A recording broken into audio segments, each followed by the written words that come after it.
Good morning. Morning, sir. It's a good day for America, it's a good day for Europe, and it's a good day for world peace, for real. Со овие зборови, американскиот претседател Џо Бајден се обрати од Белата куќа, откако на 24 април го потпиша указот за помош од 61 милиарда долари за Украина. Повеќето од средствата треба да ја помогнат на украинската армија за одбрана од руската инвазија. It's going to make America safer, it's going to make the world safer, and it continues America's leadership in the world, and everyone knows it.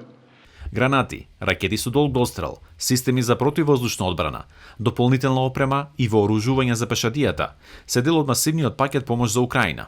Сепак, тоа што се поставува како прашање во анализите е дали оваа помош е можеби задоцнета и каков ефект ќе донесе на фронтот. Генерално би рекле дека краткорочно ова ќе значи продолжување на војната, можеби за година-две, според капацитетот и ветеното на тоа што треба да се испорача на Украина. Меѓутоа, на долгорочен план мислам дека нема да смени ништо. Според професорот по безбедност Методи Хаджијанев, за да има ефект помошта, потребни се дополнителни чекори за намалување на испораките во оружје и материјали што доаѓаат за Русија од други држави. Доколку продолжи овој концепт на војување со прокси, користење на Украина без да се заземат конкретни мерки или без да се спречи оксигенот кој што стига за Русија од Кина, од Иран и од останатите држави кои што они успеваат да ги користат или да ги манипулираат санкциите на глобалниот запад, војната на исцрпување нема да прекине.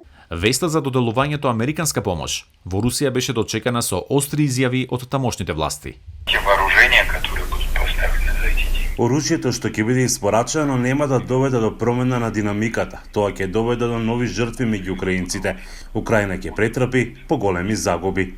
Според познавачи на состојбите во руското општество, можно е тамошните власти да искористат помошта од САД како основа за нова пропаганда, во убедување на населението дека се води војна против поголем непријател. Во Русија, како наследство од Советскиот сојуз, главен непријател е Америка.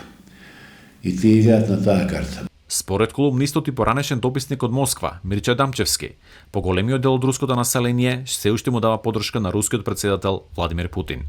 Внатре, интелектуалното општество во Русија е молчаливо. И тоа дека мнозинството народ даваат поддршка на Русија, затоа што внатрешната пропаганда си го прави своето.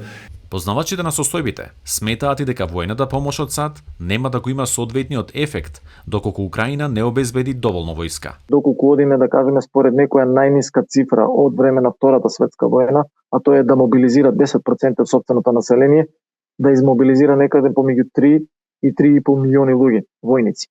Меѓутоа во реалноста работите одат малце поинаку, а тоа значи дека има многу малку луѓе кои што сакаат прво да војуваат, второ и од оние кои што сакаат досега според сите статистики Украина има мобилизирано некаде околу 1 до 1,5 милион луѓе, од кои само нешто над 400.000 беа борбено способни.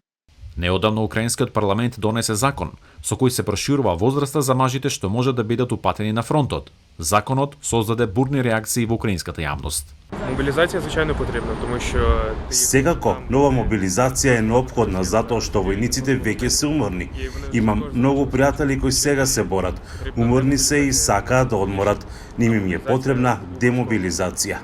Мобилизацијата, според познавачите, веќе не е едноставно прашање ниту во Русија. Првиот обид, првата мобилизација кога беше нека можеби 600.000 млади луѓе избегаа од Русија и тоа избегаа талентирани луѓе, кои образовани, квалитетни кадри. И Русија знае дека доколку се направи потек за мобилизација може да има внатре отпор поголем кај населението.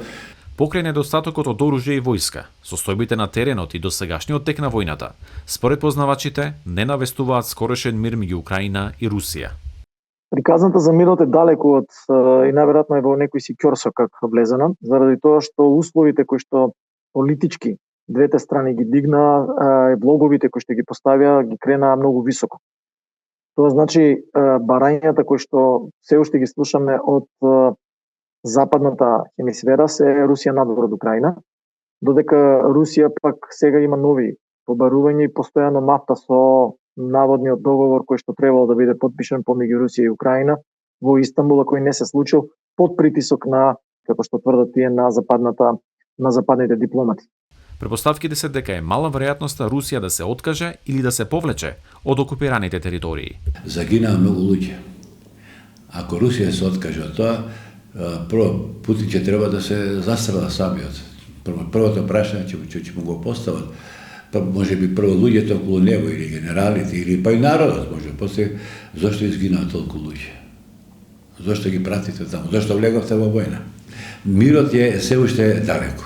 Според официјалните податоци од одделот за одбрана, САД од почетокот на руската инвазија до 15 јануари годинава во Украина испратиле повеќе од 2 милиона артилериски гранати, како и 31 тенк Абрамс, 39 ракетни системи Химарс, една батерија за воздушна одбрана Патриот и околу 400 борбени возила. Досегашната војна помош од Европската Унија пак за Украина изнесува околу 35 милиарди долари. Во неја се вклучени артилериска муниција, ракети за противвоздушна одбрана, тенкови, борбени авиони. Во листата земји што испратија војна помош за Украина беше и Северна Македонија. При тоа во неколку наврати, меѓу другото, беа доставени и тенкови, 12 хеликоптери, како и војните авиони Сухои, купени од Украина во 2001 година. Беше овозможена и обука на украински војници на војниот полигон Криволак. За сега нема конкретна најава за нов контингент војна помош од Северна Македонија кон Украина. За Гласот на Америка, Тоше Огњанов.